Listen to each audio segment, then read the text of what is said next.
পুরা 100 তো রোল ভাই ভাইয়া এটা আসলে কেমনে কি হবে ভাই?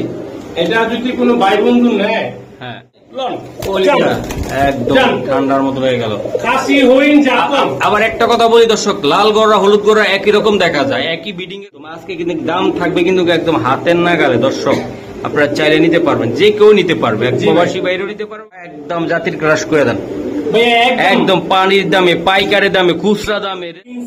প্রিন্স কামাগা হয়েছে আপনি হ্যাঁ পাকিস্তান। হ্যাঁ নটটা সে একটা নট ভাই, এটা হচ্ছে চৌমনিতে খেলা। এই যে দেন নটটা আমি দেখাই দিলাম, কলিজাটাও দিয়ে দিলাম, তাই না ভাই? কলিজাও পুরিটা গেছে ভাই। কোনো দামাদামি করবেন না, হ্যাঁ একদম একদম 300 টাকা, একদম 300 কত রোল ভাই? 300 থেকে শুরু। 300 ডিম দিবে, কারণ বাপ মা সাপ চোখে, বাচ্চাও সাপ চোখে। একদম লাল কালো একদম সাদা সবই আছে আজকে। এগুলা কি ভিডিওতে থাকবে ভাই? সব থাকবে, সব আজকে দর্শক একদম পাইকারি দামে, পাগলা দামে, সব দামে আমরা কবুতর গুলা দিব ইনশাল্লাহ। ভিডিওটা দেখতে থাকেন। প্রত্যেকটা কবুতরের চেহারা একদম কোয়ালিটিফুল ভাই। এটা 10টা ভিডিও খুঁজলে একটা কবুতর পাওয়া যাবে না, আমি দেখাই দিলাম। দর্শক এটা হলো লাল গড়া, দেখছেন আপনারা কত সুন্দর।